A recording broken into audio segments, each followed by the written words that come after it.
actually in my mind 99.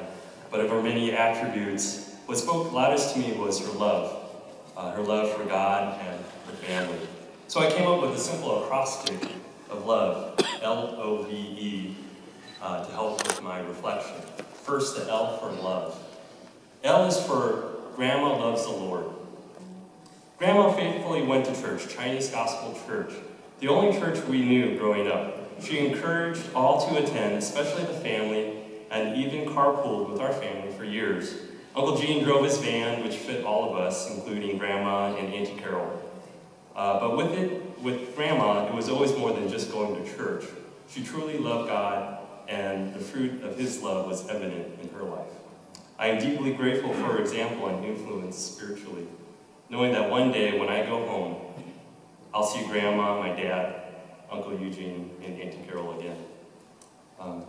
O is for offering. Grandma's life was an offering of service to others.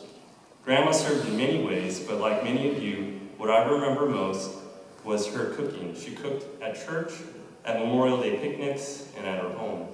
And she always seemed to cook and serve with such joy. She also babysat, as Kevin talked about, me and my siblings and multiple cousins, and at various times and lengths for all of her 17 grandchildren. The babysitting spanned decades. Looking back, I'm so grateful for how she had made time to be with us, traveling to see our graduations, our weddings, and meeting the great-grandchildren. V is for Grandma's vegetable garden. Abundant in variety and quantity. Grandma grew tomatoes, zucchinis, snow peas, bok choy, donggua, fugua, extra long string beans, Chinese cucumbers with the long ridges, and many other varieties that I don't even recognize. Her garden also had earthworms, and it always made me feel special when she helped me find and dig up worms so I could go fishing at the pond behind Henry's school, which I always fondly referred to as Grandma's pond.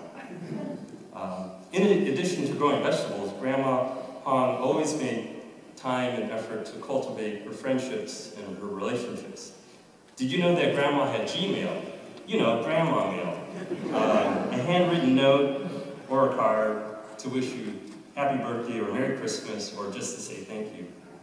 Or in Chris, in my case, she would send our kids hand-knitted scarves and gifts like hair bands and hair accessories. Yep, Grandma had Gmail down way before any of us.